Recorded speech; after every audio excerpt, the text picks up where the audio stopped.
Good afternoon. My name is Pete Nelson. I'm the Executive Director of Ag Launch, and this is Jade Clark, our Director of Community Impact. And I want to welcome you to the 5th Annual Ag Launch Field Day and our first virtual field day. If you joined us this morning, you'll know this is our second farm tour. If you were not able to join us, we hope you go back and look at the stream from this morning. And if you don't already know, what Ag Launch is focused on is helping create and stimulate the farms of the future and to make sure that those are anchored in the communities in a transformational way. And the theme of the field day and everything we've talked about today is building in the face of uncertainty. And we feel like with a lot of the national issues that are going on, the global pandemic, that this is an opportune time for food and agricultural innovators to think differently and to grow and to really push farm-centric innovation. We do believe this is an incredible time for farmers and the communities they serve, and we think that we need to redouble efforts at delivering healthy food, leveraging new innovations, and seeking to rethink how our industry works. Today, you're going to hear a lot of different approaches and ideas, building off of some of the things we talked about this morning. And for us at Ag Launch, a farm of the future is not a one-size-fits-all approach, but is a way of thinking about farms, large and small, that brings value to the farmer, leverages technology, and creates local impact, and is focused on diversity. Since this idea started, we now have dozens of farmers in multiple states collaborating together on trialing new innovation and technology. But it's not enough just to support the farms, as we talked about a minute ago. Those farms need to be centered in communities that are transformed through the impact of food and agriculture.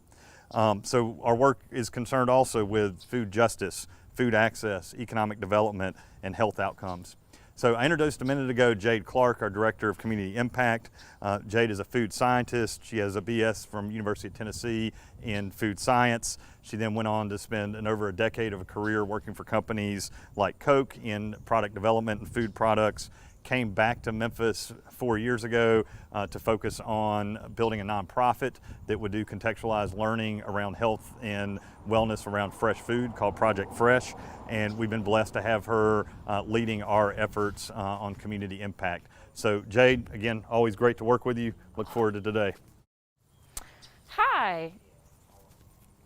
As Pete mentioned, I'm Jade Clark, and I'm here with my colleague, Paul Kennedy, our field trial manager. Paul has a BS in agronomy from the University of Tennessee Martin. He's also the president of the Tennessee Ag Production Association, and he's previously held breeding and R&D and product management positions at Helena, Garth, and DeKalb. So we're here, Paul. Well, thank you, Jade.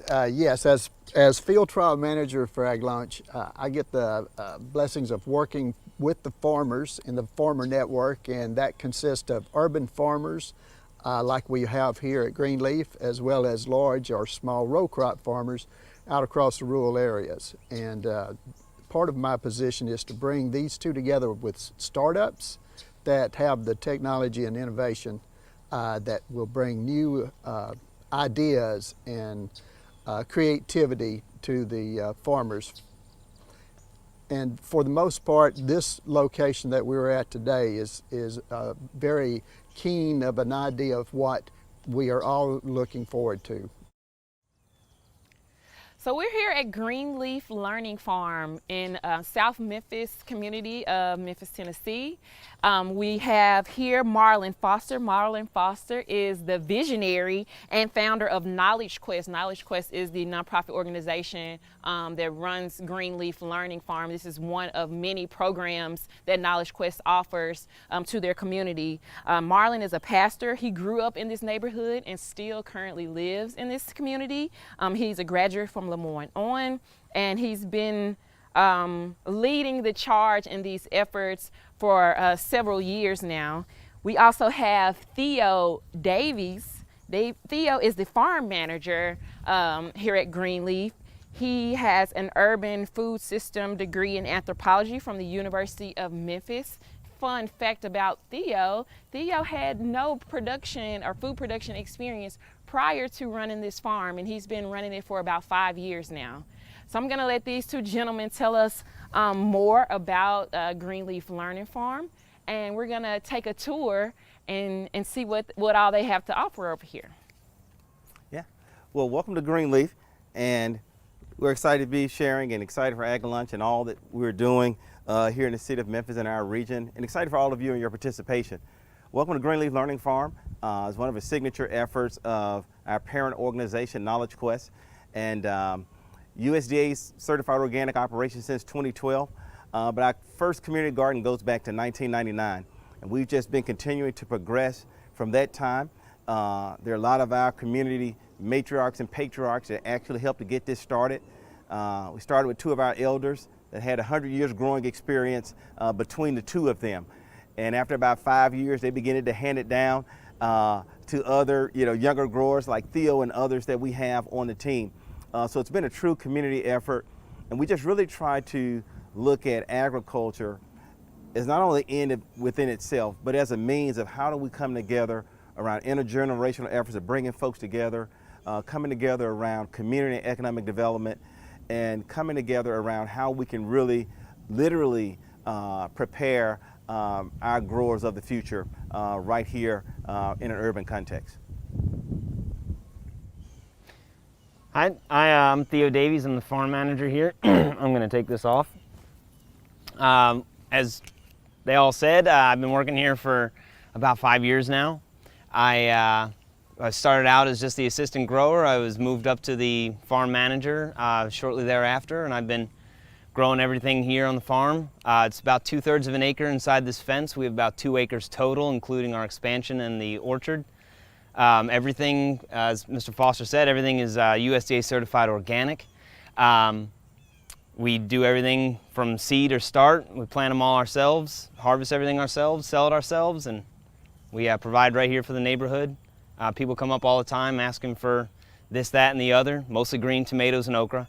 And, as long as we can provide, we're here to provide. Cool. Well, let's see what you got here, Sure. Yeah. Theo. So as the farm manager, can you tell us a little bit about your day-to-day? My day-to-day involves a lot of sitting around. No, I'm just playing. No, I come in every morning and I do a short walk around just to make sure everything is growing properly, to really also to assess what needs to be done on that particular day. If there's some plants that are experiencing a little bit more weed pressure, take care of the weeding. If something needs to be fertilized, we mix together an organic fish emulsion and spray it wherever it needs to be sprayed. Really, other than that, it's just tending to the plants.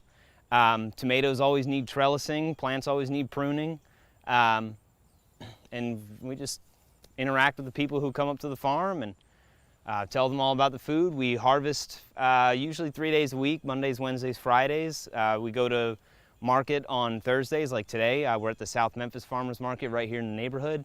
And every Saturday, every other Saturday, depending on how much we have, we go to the Cooper Young Farmers Market not too far from here. And we sell the produce as best we can. We inform people about where we're growing and why we're growing. We like to grow the produce because it's nice to have access to healthy produce, but at the same time, we also grow right here in the neighborhood because of the opportunity to make a change in the the urban food scene here. It is a food desert by USDA metrics, so we try to keep that in mind while we're growing and selling, I guess. But yeah, like right now, I would be pulling weeds and checking things out. So that's actually what I'm gonna start doing. We've been trying to keep the weeds over here a little bit lower because these rows were recently put in the winter. They were cinder block beds. They were 6 by 16 feet. They were taking up too much room and they weren't particularly efficient. So we just decided to dismantle the beds and put in these in-ground rows. Unfortunately, with that comes an immense amount of weeds that we have to deal with on a regular basis. There's also a lot of rocks. I have 2 harvests out here. I have one for produce and one for rocks. Growing rocks. It's just part of the job, I guess.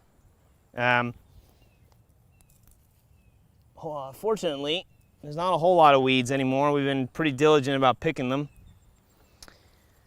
Unfortunately, I still keep finding dead spots in the rows. I'm still trying to figure out why. But it's part of the process. Theo, I have a question. It's, you know how we all are hearing more and more about sustainability Sure. and across the ag world and the U.S. What are some of the practices that you are implementing with sustainability here at the farm? Yeah, so we've been, sorry, sometimes I get lost. So one of the big things that we've been doing is converting the irrigation system as a way to cut back on the amount of water we've been using. Currently we do have a spray irrigation system, and while effective, we lose a lot of water to drift. The water, it sits on top of the soil and the sun evaporates it off. It doesn't go deep into the soil where the roots can access it better. So we've been slowly converting our irrigation system to a drip system. We've done it so far in just the hoop house with some great success. We can go over there in a second and check it out. We're currently working on this area next. It's the easiest place that we can work on the irrigation system. There's only one spray head over there and over here that need to be converted, and we can run drip tape or drip line off of it and just save lots of money. Sir. Another question Yeah. is concerning soil health. Yep. It's a bigger issue today more than ever. And I can see from your soils that you actually have increased your organic matter to a large extent. Could you dig down and show me a good handful of what you have in your base? Sure. Let me I'd like to discuss move how over here a little bit. In fact, I'll even bring it a little bit closer. Thank you. Sure. You can't really make out a whole lot of what is left in the soil, and I think that's a good thing, as it shows how old it is. But you can see there's still a lot of like root matter in here from previous plantings, some chunks of leaves, and you know we let a lot of the crop residue become the new soil. So you know, whenever we have stems or maybe a piece of we had zucchini and squash growing over here, so you know if they fell off the plant and they didn't make it to harvest, then we just let it go back into the soil. We also use some cover crops, clover, rye. We've used hairy vetch, tillage radish, just as a way to, instead of using synthetic inputs, I mean, we can't use synthetic inputs because we're certified organic. So, you know, we have to have soil nutrients somehow, and the best way to do that is to let nature provide our soil amendments. So we use, you know, like I said, we use the cover crops like clover to put nitrogen back into the soil, and then before it goes to seed, we till it back under and let it decompose further. We'll use the tillage radish to bore holes into the soil itself if it's compacted, and then when the tillage radish breaks down, it just leaves this mushy, nitrogen-filled crop residue that we just work into the soil, and we let nature take over from there. We also do use the noxious weeds like Bermuda grass and Johnson grass. We will cover them over, which isn't the most sustainable thing, I guess, but it kills off the weeds that we don't want around, and you know, it just adds another piece of material for the plant to either leach nutrients from, or just something that adds to the soil structure itself to make it more aerated or hold water. So those are some of the soil things we do. Well, I see that, you know, this is, it's labor intensive. Yes. And so what is your biggest challenges or some of your challenges that you meet in organic farming? Weeds are the biggest problem. A lot of people think bugs are the big problem. The only crops we really have trouble with bugs on are squash, zucchinis. The squash beetle is particularly terrible, especially in June and July. But really, weeds are the biggest problem. We have a whole bunch. That's one of the biggest challenges, in my opinion, in living in, having an urban farm, is there are so many people around doing so many different things with their properties, because they're, you know, obviously they're allowed to do whatever they want with their house. But some people will grow things that are not good for a farm. And, you know, we deal with it when we can. And I think that given that we are an urban farm, we're able to do pretty well keeping the weeds down. It's always nice having those big volunteer groups come out and pick all the weeds for us, but you know, when they can't make it out here, especially right now with the with what's going on with the pandemic, we can't really have as many people out here as we'd like. But you know, we've bought a lot of tools, we've been bequeathed a lot of tools over the years that have really helped. The hula hoe is a great tool. I think that every farm should have one. And you know, the best tools we got are right here at the ends of our hands. So. Cool. Yeah, we can go over to the hoop house. It's a little bit more exciting in there. And Theo makes a good point. We average about 500 volunteers on the farm, especially pre-COVID. And for us, we take our farm plan, and as Theo and the team has worked that out, we'll have other team members that work with volunteers where we will actually overlay our volunteerism to our farm plan.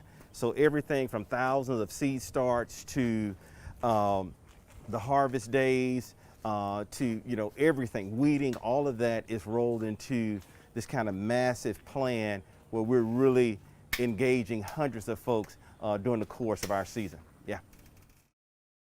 Ah, the growth. I love this. So Theo, Yes. tell us about some of the projects that you're working on. Are there Sure. any? I'm gonna let you toot your horn a little bit. Good. What are the projects that you're most proud of? So this year we've had two projects. One of them is still ongoing. The first one that we did was in the late winter, January, February. We dismantled the cinder block beds out there, turned it into those growing rows. Took about 3 weeks to get everything just right. The other project that we have, we can walk by it later, is a fence bed that I'm building up there. But I'm particularly proud of the hoop house. At one point, it was just gravel in here. These tables were stretched from one end of the hoop house to the other.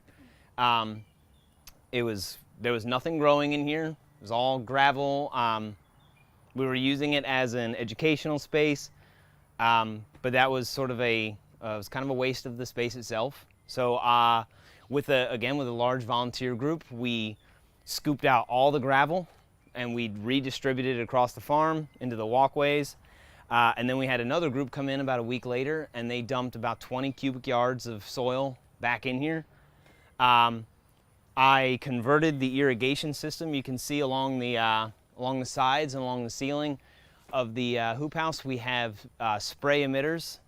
They work for some stuff. We still use them occasionally, but I took it upon myself to put in a drip irrigation system, which is underneath the tarp. And we've been able to grow so many different things in here. We've grown squash, zucchini, sunflowers, tomatoes. Right now we have leafy greens, kale, chard, cabbage, some collard greens. In the spring, this is where we grew the celery. Only growers in Memphis who've grown celery for production. There have been some other ones do it for experiments, and they'll sell a couple heads here and there at the farmer's market, but we grew it for production. In these 2 rows over here, hundreds of heads of celery. So this has been, it's not really a project anymore. It was at one point when we were doing all the conversions in here, but it has really paid off in the long run. This is the first year that we've done really well with cabbage, and we've done well in here because we have the bug netting on the sides to protect it from pests. We have the irrigation system going down there, which feeds the water directly into the plant. This has been a really big boost for us. So very happy about this, very happy about that out there. I can take you to my other little project I'm working on. Like I said, it's a little incomplete, so there's quite a bit of work to do, but once it's finished, we're gonna have some really excellent plants. Just more plants for the farm. I think with the end goal of it is gonna be to grow garlic in it. We'll be able to grow a lot of garlic in there. We've only done garlic once. I was told by some coworkers that it was a fool's errand to grow garlic, that, you know, it costs too much to grow, it's too labor intensive, this, that, and the other. I didn't see it that way, so I planted it, and I turned out to be right. There's no better feeling in the world than being right. Well, you got me on the celery too. Yeah, and that was another one. I was told not to grow because it was going to take too much time. I was like, you know Too what? many inputs, too much time, watch. too much water. Just No, watch. We need the real estate. Don't listen to those dream I killers. don't. You gotta know, have I the real didn't. I estate. listened to Yeah. the dream chaser, not the dream killers. So, Yes. so this fence bed right here, I started working on it shortly after the cinder block bed was complete. The idea is that it's going to have the two smaller ones at the ends will have some perennial flowers in it. It's just going to be a flower bed, is drawing more of these nice butterflies we have flapping around. And then the big long one is going to have all garlic in it. We're going to have strategically placed slats on the top of it to act as benches so people can also sit there. The boxes themselves have been made out of reclaimed pallets. You know, we just dismantled them, we cut the boards to size, hammered the stakes into the ground, and I just drilled all the boards back into them. We do have to put the back panels on. We're going to use new wood for that because the reclaimed pallets, while noble using recycled material, it is very time consuming. And we're also going to be pulling out all this Johnson grass and getting rid of it because it is not helping us at all. But yeah, this was the other big project I've been working on. Hopefully it'll be finished by the winter. I'll say, Theo, that's a great example you have there, just to kind of push that whole urban ag piece where, you know, a couple $1,000s for materials at original cost. Yeah. So one end of how do we, you know, save money, then we have all the pallet dumping, then how do we repurpose? Exactly. But then, as Theo mentioned, as all growers will do, how do you strike that balance between, you know, these efficiencies of scale, and when do you get to the point that it's more time consuming than just buying something? So that's just like a regular exercise of upcycling, repurposing, but always trying to keep an eye on our time investment. Yeah. That includes cleaning up all the things that I rip out of the ground. So yeah, we just this is what we do on the daily basis. We navigate the messes I make and That's a big pepper. yeah, Whoa, and yeah. and harvest Larger mine. peppers. I mean, we're getting another really good bumper crop of peppers this year. This was a really great year for our peppers. Smells good. Oh yeah. Yeah, this amaretto basil, the bees just go crazy for it. They're starting to lose their flowers now, so maybe it's time to pull them. But and that's, you know, half my job is just determining what needs to go and what needs to be planted next. These peppers are still cranking out though, so They are. I was contemplating tearing them out next week. Now I'm contemplating leaving them a little bit longer. And then your you know, just to lift up, Theo, your ingenuity where the basil will be flower filler, the basil will be, of course, for any Attracting direct pollinators, sale, yeah. and then of course the beneficials. So just with urban ag, we're really, you know, just being able to get creative Yeah. with a lot of that diversity. Yeah, maximizing the space is a big thing. You know, we just really can't let blank soil just sit there for too long. I mean, aside from the fact that it attracts weeds, it's just we don't have enough room to waste space. So we make the best of what we got. Well, this is awesome. This is so awesome. So I wanted to just ask you guys, you've talked a lot about, you know, the history of the farm and your current projects and what you're doing. Where do you guys, what's the vision? Where do you guys see Greenleaf, you know, 5-10 years from now? What do you have in store? What are you excited about? Well, you got a couple of things that we'll just at least point out. So of course, this is our primary plot. There's actually formerly about 7 vacant lots, but you know, we got some areas under construction over there. So where we're going to really get into a lot of indoor growing methods, where we're going to go in from, you know, hydro, aero, aqua, Dutch buckets, to really show children, show the community all the diversity of indoor growing methods and to increase our yields. But we'll also add another 30 by 72, you know, in ground to kind of extend the season. We'll have 4 more plots over there. We have outdoor classrooms, commercial kitchen. So it's really looking at how do we just really kind of diversify. That will be, 7 additional lots that we'll convert. So all of this is kind of ongoing to really make, again, the total is 30 vacant lots and about 4 abandoned buildings that are being repurposed. So one is currently the pack house. We'll go up and take a peek at the college dormitory. But all of this is really taking assets that were right under our feet all along, where we had quality land, solid tree stock, and just really trying to take what we have. And again, agriculture is of course a means and an end. So sell good food, the highest quality, being able to bring community in, raise a future generation of growers, and Theo mentioned the food desert realities.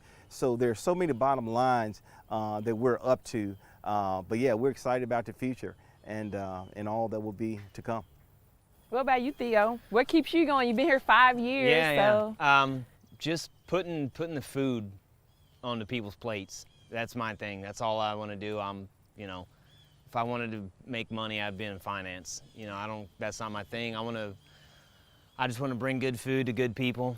I want to help, raise up not just this neighborhood, but Memphis in general. There's a lot of hungry people in this city, and the more of them I can reach, the better. It starts in this neighborhood. If it goes beyond, that'd be great. I want to be able to, know that I'm making a positive impact in Memphis. Again, just helping people eat. That's my thing.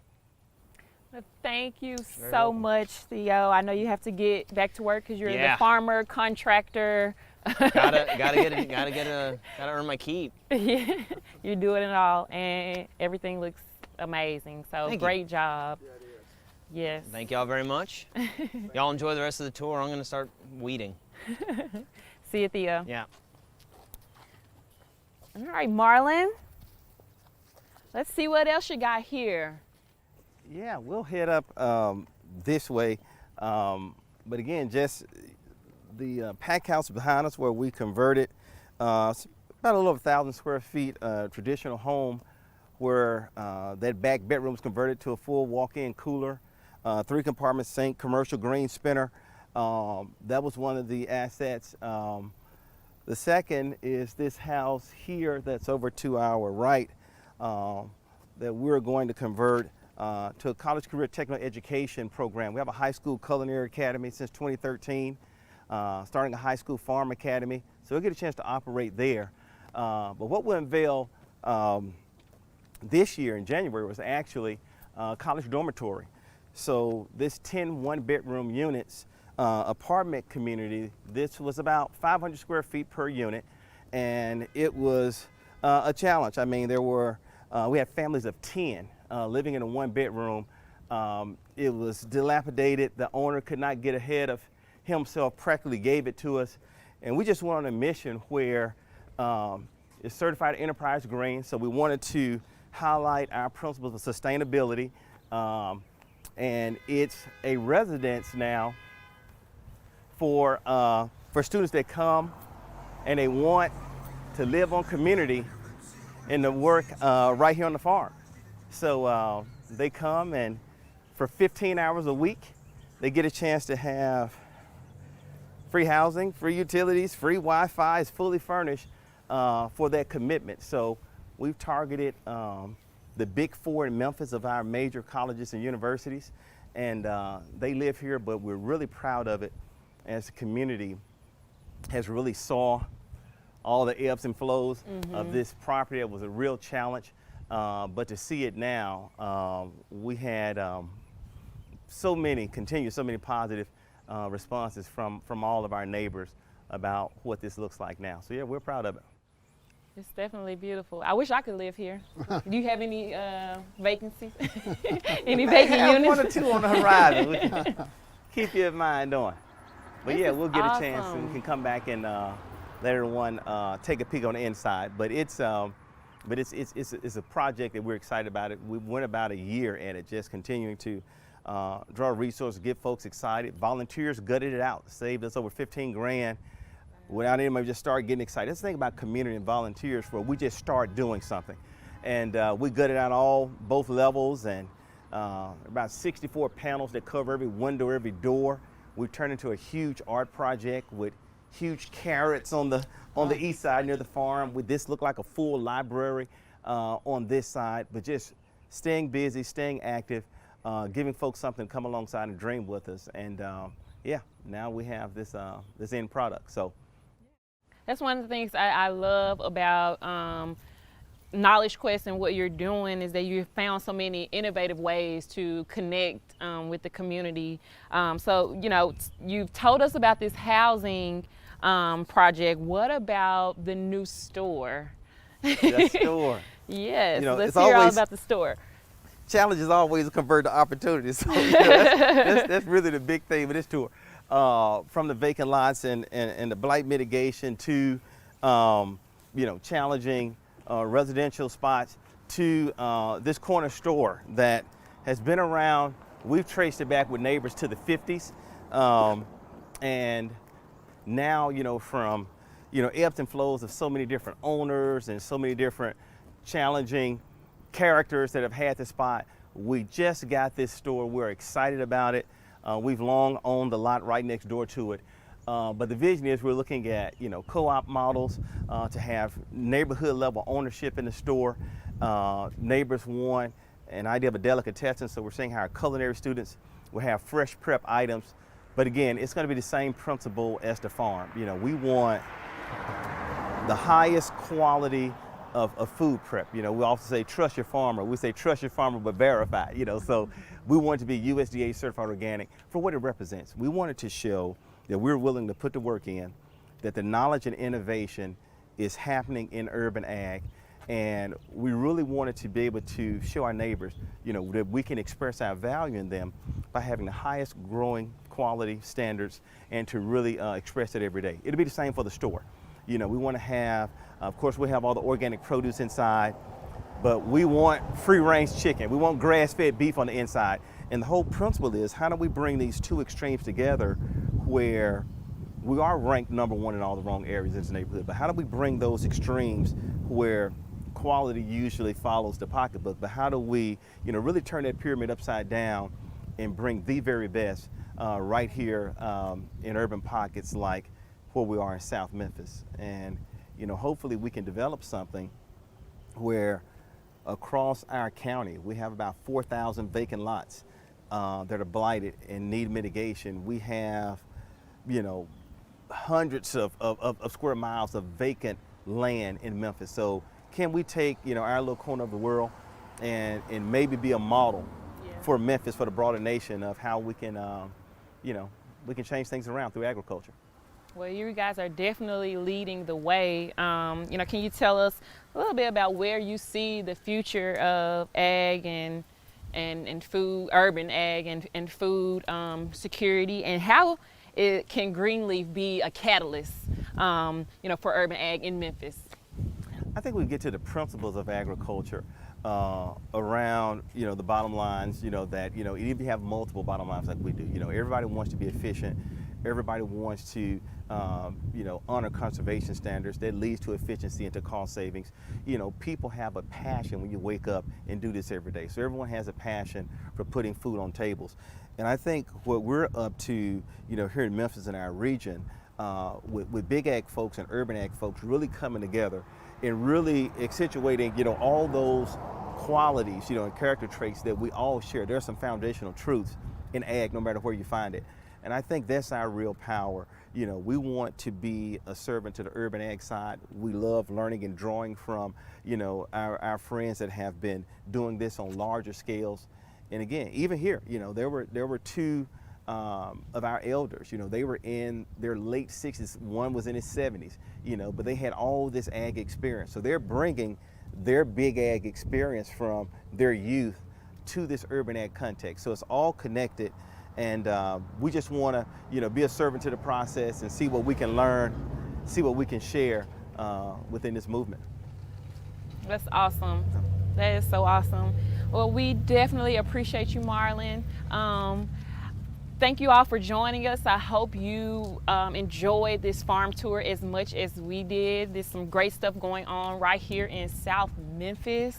one of the most impoverished communities in Memphis and the nation, and they are one of two organic certified farms. And they're doing so many awesome things. They've rallied the community. They are in full support. The community is in full support of what they're doing. They're very connected, and I think that they are leading the way and showing us, how this urban ag thing really should be done. So thank you so much, Marlon. On behalf of Ag Launch, thank you guys for watching and sharing this experience with us, and we hope to see you at the next field day.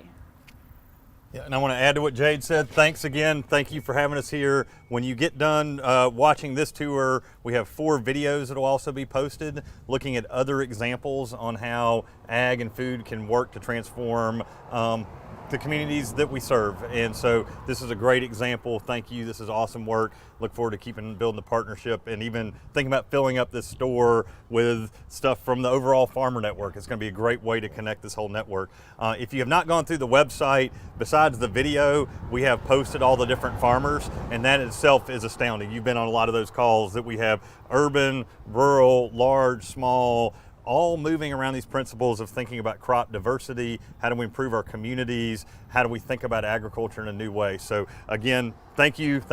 It's been a great day, and we appreciate you joining us for the field tour. Thank you.